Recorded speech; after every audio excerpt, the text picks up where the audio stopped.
we can, and must, use our curiosity and intelligence to look at the stars. In 69, we were able to send somebody to the moon.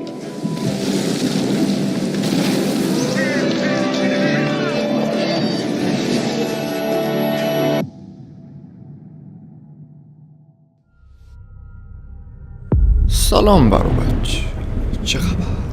امشب اومدیم با یه ویدئویی که این ویدئو واقعا میتونه شما رو دیوونه کنه. زمین همون چیزیه که ما داخلش زندگی میکنیم و هر چقدر از بزرگی زمین میخوایم صحبت کنیم واقعا کمه. برای مثال کسایی که داخل تهران زندگی میکنن، خب تهران واقعا شهر خیلی بزرگیه و اگه بخواین از اول تهران تا آخر تهران رو طی کنین واقعا دیوانه میشین و خسته کننده است شدید. یعنی خیلی واقعا تهران شهر بزرگیه. حالا این تهران به این بزرگی که این همه آدم داخلش زندگی میکنن داخل یک کشوری به اسم ایران قرار داره که خود ایران چندین کشور دقیقاً مثل تهران، یعنی هم اندازه تهران داره که همه این کشورها در کنار هم داخل یک کشوری به اسم ایران قرار دارن، مثلا اصفهان، شیراز، مشهد و کلی از شهرهای دیگه. و خب حالا تهران به این بزرگی که این همه آدم داخلش زندگی میکنن و داخل کشور ایران قرار داره اصلا دیده نمیشه چون از بس کوچیکه و حالا شاید با خودتون بگیم وای چقدر ایران کشور بزرگیه. اما حالا ایران به این بزرگی داخل یه سیاره‌ای به اسم زمین قرار داره و خود این زمین چندین کشور داخلش قرار داره که این کشورها اگه بخوام از لحاظ بزرگیشون باهاتون صحبت کنم، این کشورها میتونن چند صد تا ایران داخل خودشون جا بدن. و کلن علاوه بر خشکی و کشورها شما اقیانوس‌های زمین رو در نظر بگیرید. این قسمت‌های آبی رنگی که الان می‌بینید اسمشون اقیانوسه و وقتی از روی تصویر این قسمت‌های آبی رنگ رو نگاه می‌کنین با خودتون میگین اقیانوسه. خب که چی؟ اقیانوسه. اما نه، اگه بخوام از شدت بزرگ بودن و عمیق بودن اقیانوس‌ها باهاتون صحبت کنم دیوانه میشید. دقیقاً مثل موجوداتی که داخل اقیانوس زندگی میکنن، چه میدونم نهنگا، کوسه ها، ماهی‌ها، عروس‌های دریایی، هشباها و هزار تا موجود دیگه که اندازه این موجودات چندین برابر ما انسان هست. برای مثال اگه یه غواص با زیردریایی وارد اقیانوس بشه اولین صدایی که میشنوه یا بهتر بگم ممکنه بشنوه این صداست.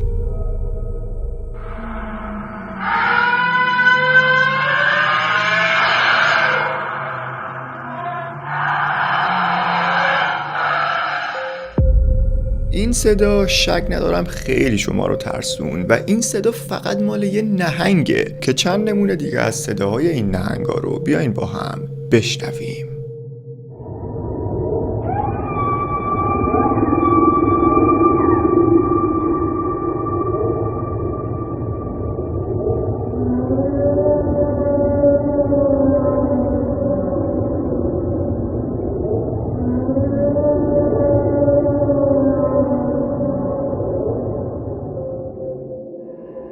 و خب این هنوز چیزی نیست. وقتی بیشتر وارد اعماق اقیانوس بشید یه همچین صدایی میشنوید، یعنی مدام یه همچین صدایی میشنوید.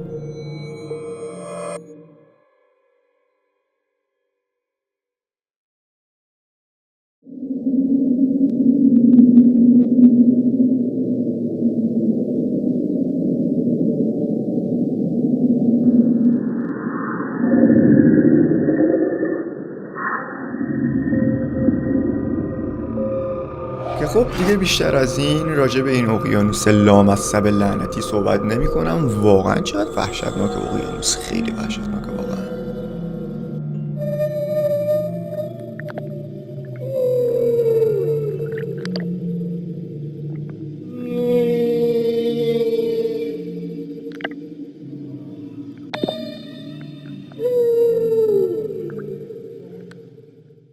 و خب حالا اگه میخواین یه ویدئوی کلی راجع به اقیانوس واسهتون بسازم، حالا موجوداتی که داخلش زندگی میکنن، قسمت‌های تاریک اقیانوس و هر چیزی که راجع به اقیانوس بهتره که بدونید و واسهتون بسازم، حتما توی کامنت ها درخواست بدید.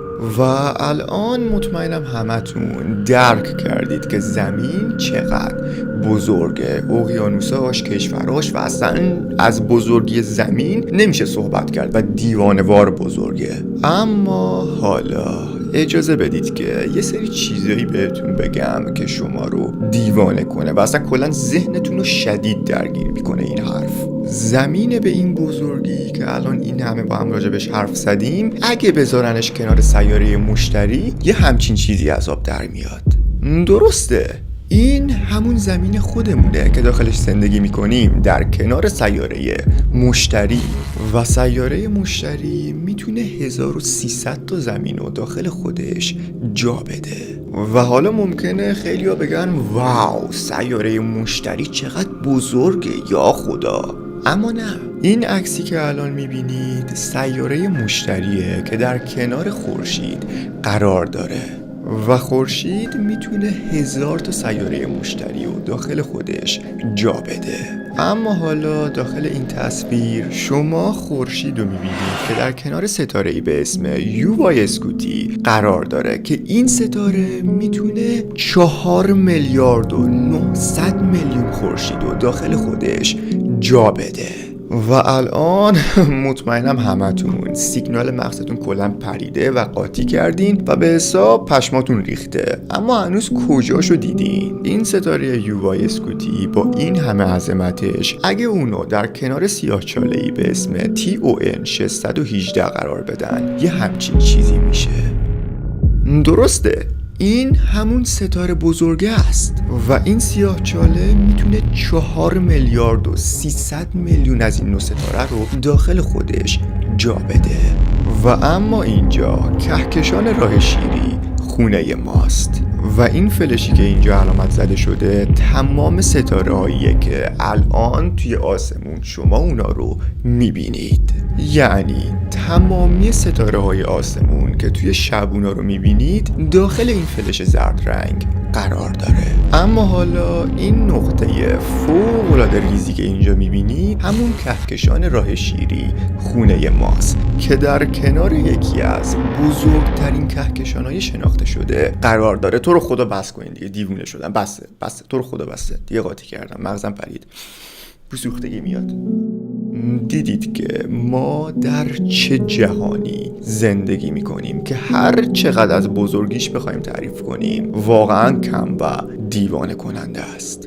و حالا این زمینی که ما داخلش زندگی میکنیم نخودی است در دل اقیانوس و اگه نابود بشه هر بلایی سرش بیاد اصلا مهم نیست و اصلا چیز خاصی نیست، مثل خیلی از ستاره‌های داخل آسمون که وزنشون و اندازهشون چندین برابر زمینه نابود بشه و اصلا خب چیز زیاد عجیبی نیست نابودی زمین واقعا.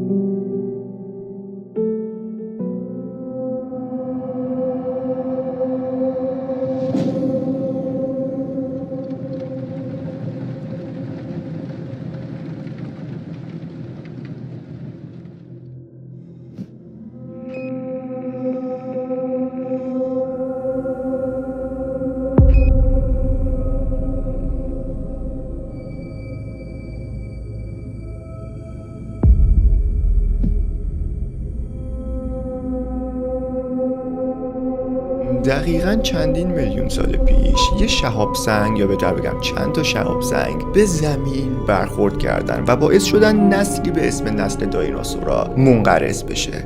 و یکی از این شهاب سنگا به قدری بزرگ بوده که وقتی به داخل اقیانوس برخورد کرده باعث شده که یه سونامی وحشتناک شکل بگیره و حالا همه جا آتیش بگیره، همه جا نابود بشه و کلا نسل موجودات زنده نابود بشه. اما خب بهتره بگیم نه همه موجودات. چرا؟ چون حالا مثلا تمساح، لاک‌پشت و حالا بعضی از موجودات دیگه اگه دقت کنین یه شباهتی دارن به دایناسورا و حالا شاید اینا زنده مونده باشن و یه نسلی باشن از اون نسل اون موقع که تونستن جون سالم به در ببرن از اون شهاب سنگ. و خب حالا من قرار نیست راجع به دایناسورا، شهاب سنگ و حالا بقیه چیزا صحبت کنم. امشب داخل این ویدیو قرار راجع به یه سری تئوریا و یه سری مدرکا که ثابت میکنه ممکنه جهان و زمین هر لحظه نابود بشن با هم صحبت کنیم که این ویدیو واقعا شما رو دیوانه میکنه. و اگه بهتون بگم که نسل انسان یا بهتر بگم زمین همین فردا ممکنه نابود بشه، واقعا حس خوبی بهتون دست نمیده. Risks annihilation.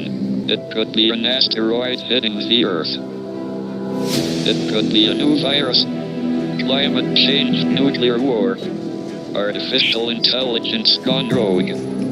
We can and must use our curiosity and intelligence to look to the stars. خود ناسا اعلام کرده که نسل ما یعنی نسل انسان در اصل باید چندین سال پیش منقرض میشد و هر لحظه ممکنه نسل ما مثل نسل دایناسورا منقرض بشه و نسلمون به حساب یکم به تأخیر افتاده، یعنی ما باید خیلی وقت پیش نسلمون منقرض میشد. خیلی خوب، اولین تئوری که قراره راجع به نابودی زمین با هم راجبش حرف بزنیم مربوط میشه به آتش فشانه یلوستون.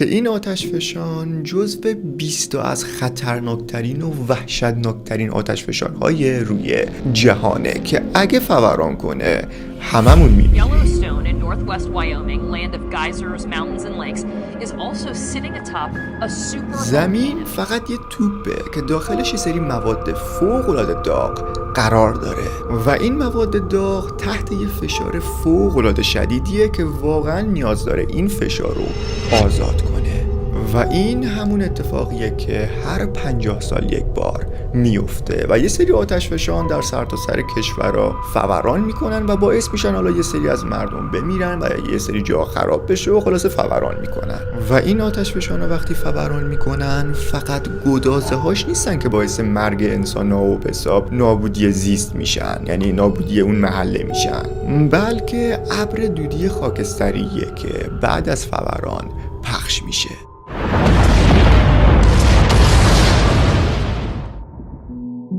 یه شهر رومی به اسم پمپی زمانی که آتش فشانش فوران میکنه باعث میشه 2000 نفر همون لحظه بمیرن و بیشتر کسایی که مردن فقط به خاطر همین دود خاکستری بود که پخش شد و این دود به قدری داغ بود که تمامی افراد در همون حالتی که وایستاده بودن، نشسته بودن یا دراز کشیده بودن، گوشتای بدنشون همون لحظه ذوب شد و فقط اسکلتای بدنشون باقی موند در همون حالت. که حالا این آتش فشان یلوستون با این عظمتش اگه فوران کنه واقعا هیچ کس دیگه روی زمین نمیمونه و همه در جا ممکنه نابود بشن. اما قسمت ترسناکش مال اینجاست که این آتش فشان هر 600,000 سال یک بار فوران میکنه و الان 640,000 ساله که این آتش فشان هنوز فوران نکرده، یعنی فوران این آتش فشان 40 ساله که عقب افتاده و این یعنی این که هر لحظه و هر ثانیه ممکنه این آتش فشان فوران کنه چون خیلی تأخیر داشته. And again, we don't want to panic anybody. It could happen tomorrow or it could happen 100,000 years from now. It's black magic trying to predict exactly when it's going to blow, but we do know one thing. One day it will blow.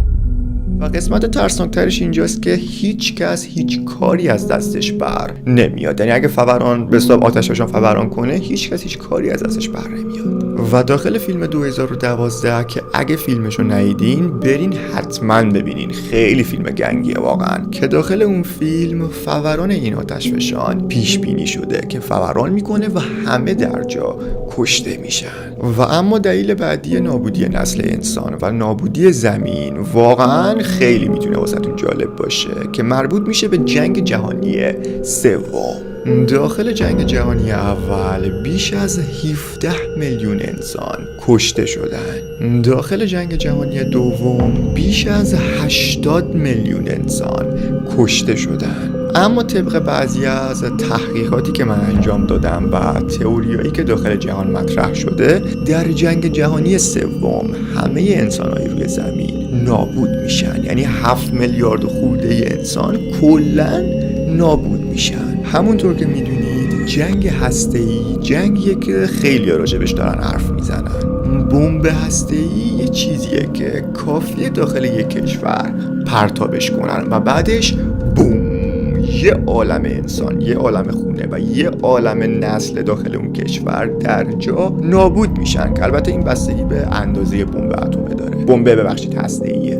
و الان تقریباً بیش از 16,000 بمب هسته‌ای داخل 9 تا از کشورهای پیشرفته جهان قرار داره که فقط منتظرن یه جنگ بشه تا سریع اون بمبا رو پرتاب کنن. اما من یه جمله‌ای رو پیدا کردم که این جمله واقعاً منو ترسوند. یه شخص داخل اینترنت یه همچین پیشبینی کرده بود و یه همچین حرفی زده بود که حرفش بیشتر جنبه فان داشت و میخواست مثلا شوخی کنه. اگه جنگ جهانی سوم تموم بشه، در جنگ جهانی چهارم کشورهای دیگه با چوب و سنگ به هم حمله میکنن، یعنی جنگ جهانی چهارم با چوب و سنگ خواهد بود. حالا چرا؟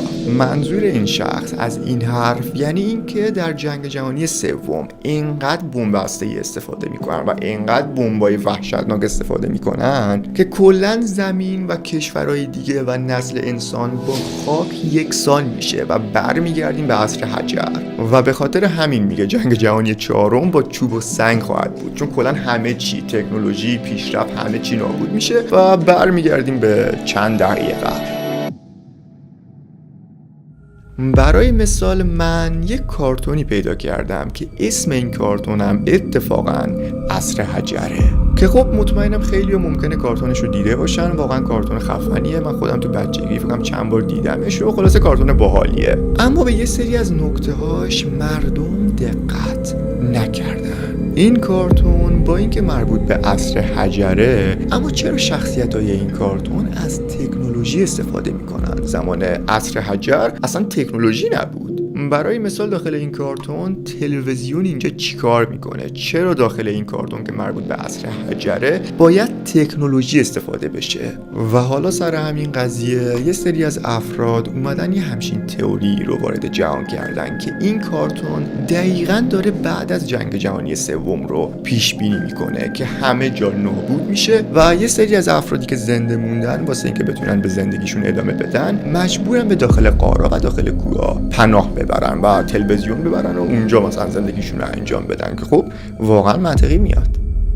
اما حالا آخرین تئوری مربوط به نابودی زمین و نابودی نسل انسان‌ها مربوط میشه به برخورد شهاب سنگ با زمین. در سال 2013 مطمئنم خیلی ممکنه یادشون باشه و شنیده باشن این خبر رو، یه شهاب سنگ به داخل کشور روسیه برخورد میکنه و حالا این شهاب سنگ اونقدری بزرگ نبود که بخواد کل جهان رو نابود کنه یا کل انسان‌ها رو نابود کنه، فقط خب یه سری تخریبای جزئی داشت که بازم ترسناک بود. واقعا یه هشدار بود واسه یه شهاب سنگ خیلی بزرگ، یعنی یه هشدار بود بیشتر. این شهاب سنگ به قدری محکم به زمین برخورد کرد که باعث شد همون لحظه چندین هزار ساختمون همون لحظه فرو بریزه. و الان میخوام یه فیلمی بهتون نشون بدم که ببینید چجوری یه شهاب سنگ وارد جو زمین میشه که واقعا ترسناکه. ببینید.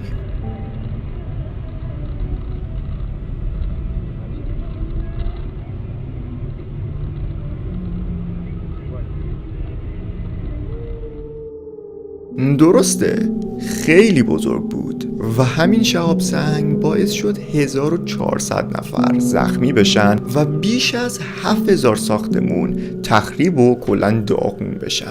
و الان میخوام بهتون یه فیلمی رو نشون بدم که داخل این فیلم شما میتونید ببینید این شهاب سنگ چقدر محکم به زمین برخورد کرده و چه صدای وحشتناکی رو تولید کرده، که بیایم با هم ببینیم.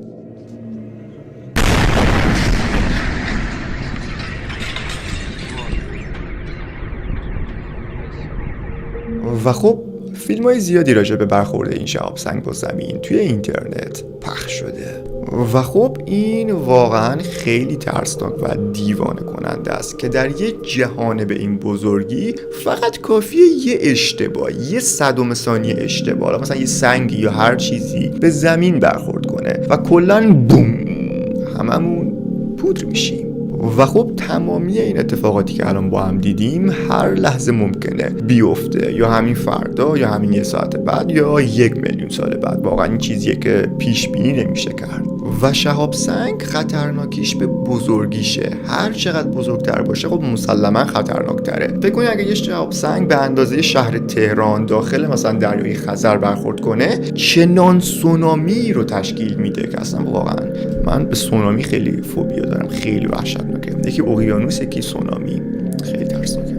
و خیلی خوب برای بچینم از این ویدیو بود و امیدوارم از این ویدیو لذت برده باشین. این ویدیو بیشتر جنبه علمی تئوری داشت و زیاد فکرم ترسناکم بود تا حدی واسهتون نمیدونم، ولی من که خودم سر تحقیق این بسا فیلمه پشمام ریخته بود. من مثلا قسمت اقیانوسه. و اینکه مرسی که فیلمو تا اینجا تماشا کردین. عشق من این خیلی دوستتون دارم و مواظب خودتون باشین تا فیلم‌های بعد. خدا نگهدار. لایک و کامنت و سابسکرایب هم فراموش نشه.